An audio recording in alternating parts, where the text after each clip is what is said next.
Saudara, untuk mengulas konflik yang terjadi di Tangerang, Banten antara pengemudi angkutan umum dengan pengemudi angkutan berbasis aplikasi atau ojek online yang kerap terjadi, kita akan membahas bersama Kapolres Tangerang, Kombes Hari Kurniawan, melalui sambungan satelit. Sore Pak Kapolres. Ya, selamat sore Mas. Ya, Pak Kapolres, apa sebenarnya masalah yang terjadi antara angkutan umum dan ojek online di sana ini? Iya, kejadian yang terjadi di wilayah Kota Tangerang itu diawali pada hari Selasa. Kami dari kepolisian mendapatkan informasi adanya 29 KKSU ataupun kelompok kerja usaha dari Organda Angkutan akan melaksanakan aksi unjuk rasa terkait keberadaan ojek online. Ya, malam hari itu kita sudah mediasi dan akhirnya tidak terjadi pada hari Rabu yang disepakati tidak terjadi adanya aksi unjuk rasa. Dalam pelaksananya hari Rabu ada beberapa kelompok kerja usaha dari angkot yang melaksanakan aksinya dan sudah kita mediasi. Ya, sudah ada mediasi dan ada. Ya, Pak Kapolres. Ya. Sudah ada mediasi dan sudah ada kesepakatan sepertinya. Poin-poin kesepakatan apa? Rincinya Pak Kapolres. Ya, dalam poin kesepakatan itu kejadian kemarin adalah merupakan kesalahpahaman.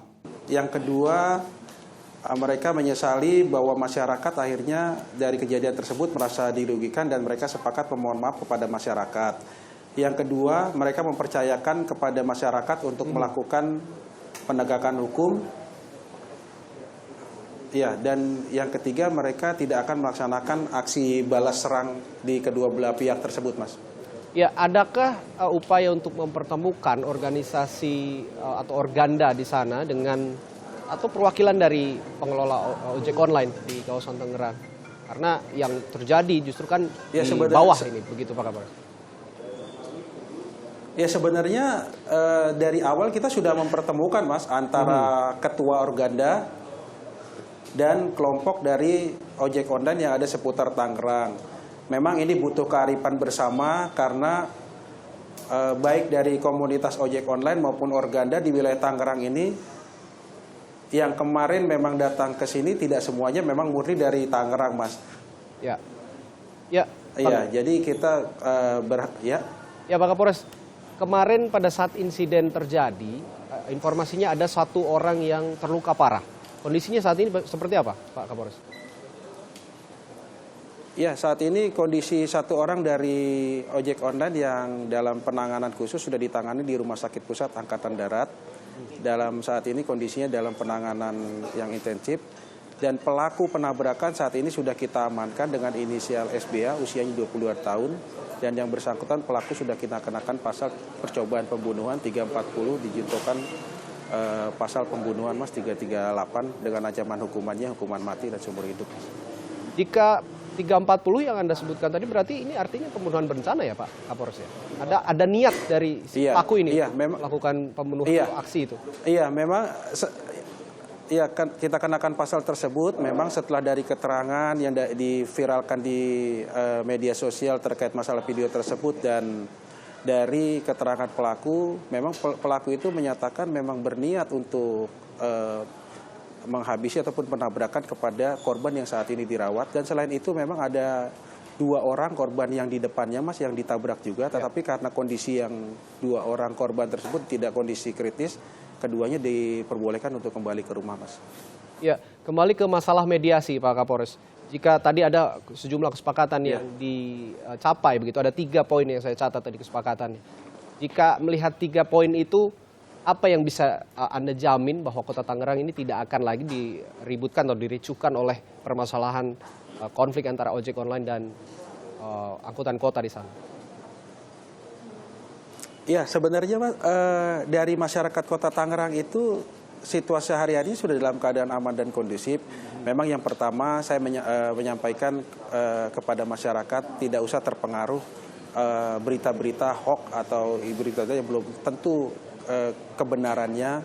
Yang kedua, sampai saat ini juga, sampai dengan hari ini, angkutan kota dan ojek online sudah beroperasi secara normal di wilayah Kota Tangerang, Mas. Artinya pemesan atau pengguna jasa ojek online dan angkot saat ini masih masing-masing menggunakan jasa itu ya, Pak Kapolres? Iya, sudah. Hari ini sudah. Dari upaya pencegahannya kita juga tetap melaksanakan kegiatan patroli dan di tempat-tempat tertentu kita juga tetap menempatkan personil-personil gabungan baik dari TNI, Polri maupun pemerintah kota. Ya, Pak Kapolres, tidak hanya di Tangerang ini, informasinya di sejumlah daerah lainnya juga ada aksi serupa bahwa sopir angkutan kota melakukan aksi demonstrasi dan protes terhadap keberadaan ojek online. Apakah ini ada juga gerakan yang terorganisir begitu di setiap daerah kalau Anda cermati, Pak Kapolres? Ya, saat ini kalau saya dari kepolisian belum berpikir sampai sejauh itu, Mas. Yang jelas kita hanya berpikiran di wilayah Kota Tangerang ini saat ini kita mari bersama-sama mengajak untuk menjaga situasi Kota Tangerang ini yang sudah kondusif, Mas. Sudah kondusif, artinya sudah tidak ada lagi dijamin ya Pak Kapolres dan masing-masing masyarakat di sana bisa menggunakan dengan leluasa jasa transportasi online maupun angkutan kota begitu. Iya, Mas. Memang kemarin dari hasil kesepakatan itu intinya adalah bahwa kedua belah pihak tidak akan melakukan aksi balas dendam. Kalau memang ada kedua belah pihak itu salah satu melakukan aksi yang berbuat tindak pidana, itu akan ditindak tegas. Dan memang sudah kita buktikan setelah hasil kesepakatan itu dibuat, ada kelompok yang mencoba untuk memprovokasi dan melakukan pengerusakan. Saat itu sudah kita tangkap sebanyak 18 orang yang di dalamnya memang ada sekelompok orang yang merusak satu kendaraan Grab online dengan membawa senjata tajam, tiga senjata tajam yang sudah kita amankan, Mas. Ini di luar organisasi ataupun institusi ojek online ataupun angkutan kota berarti yang memprovokasi ini, Pak Kapolres? Iya, kemarin 18 pelaku itu menggunakan kendaraan bermotor roda 2 baik roda 4 yang kita amankan karena merusak satu kendaraan jenis minibus yang memang kendaraan minibus itu dipergunakan untuk menggunakan kendaraan ojek online, Mas. Atau jangan-jangan dari awal atau sejak awal ini justru yang menyulut mereka saling perang atau saling berkonflik begitu, Pak Kapolres? Ada indikasi ke arah sana? Ya, kalau kami dari kepolisian kan tidak berbicara berdasarkan isu ataupun jangan-jangan, Mas. Fakta di lapangan mengatakan bahwa sudah terjadi perbuatan pidana dan hasil kesepakatan kemarin di kedua belah pihak siapa yang melakukan aksi dari perbuatan tindak pidana, penegakan hukumlah yang diutamakan. Akhirnya kita buktikan bahwa ada satu pengerusakan itu kita ambil tindakan hukum dengan kita jerat di pasal 170 dan nanti undang-undang darurat karena membawa senjata tajam. Ya, Pak Kapolres, terakhir dari saya. Tadi Anda mengatakan pasal 340 ini tentang pembunuhan berencana. Apakah pasal serupa juga akan diterapkan jika nantinya akan juga terjadi kembali adanya rencana-rencana dari sejumlah pihak untuk merusak hubungan antara pengguna ojek online atau pengemudi ojek online dan juga sopir angkutan kota? Iya. Terkait masalah perbuatan pidana itu adalah melekat kepada orang per orang, Mas. Apa yang diperbuat yang melanggar aturan pidana itu yang nanti akan kita persangkakan.